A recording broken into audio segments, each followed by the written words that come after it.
She thought her wedding day had arrived. The flowers were fresh, the hall was buzzing, and the moment she had dreamed of was finally here. Sarah Matthews stood at the altar in North Yorkshire, England, smiling through happy tears as her bridesmaids fanned out behind her, and her father gave her a reassuring squeeze. James Whitmore, her fiancé of 3 years, was supposed to walk down that same aisle right beside her. They had planned this ceremony for months. Their relationship had been steady and loving. Or so everyone believed. Except James never showed.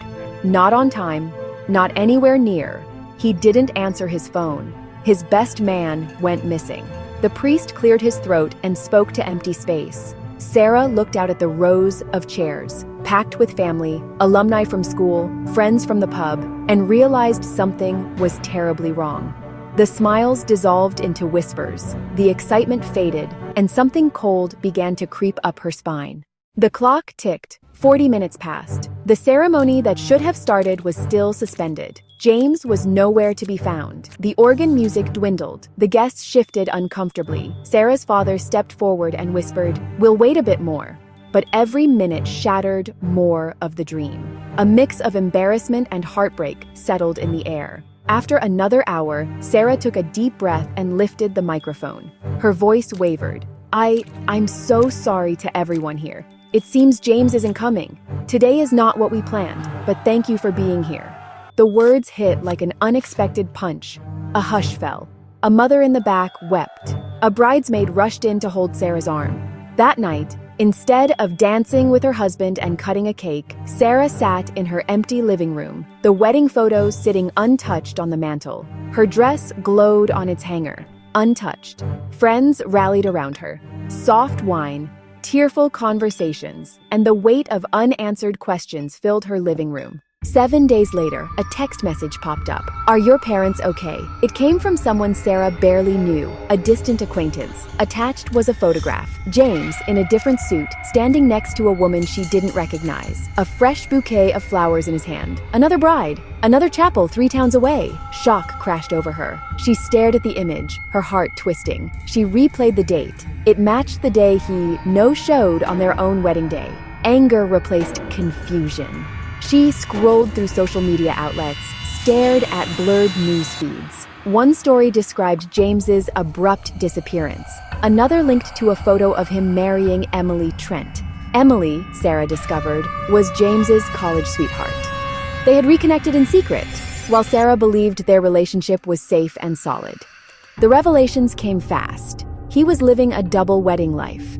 She contacted friends from Emily's circle, piecing together timelines. They said Emily and James had been dating for half a year.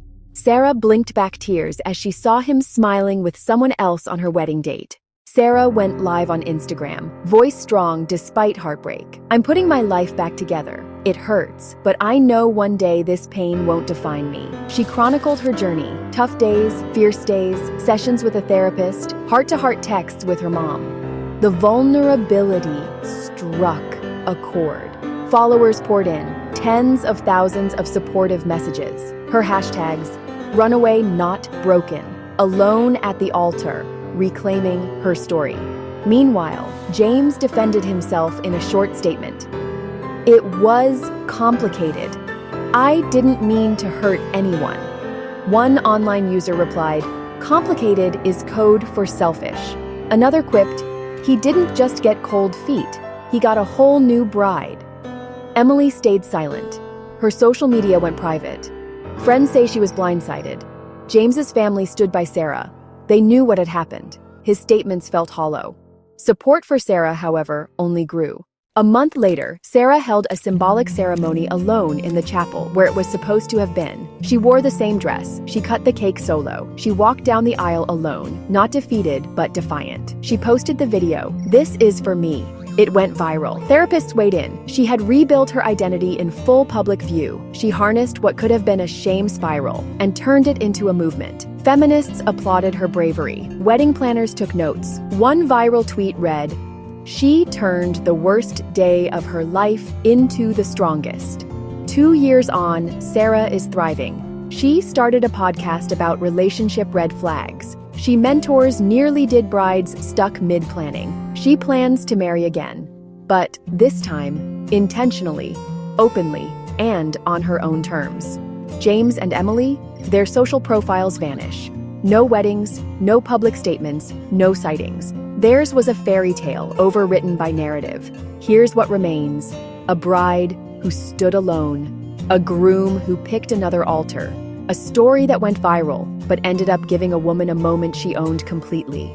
Because while weddings can collapse, people can rise. And Sarah Matthews? She walked a broken aisle and found herself instead.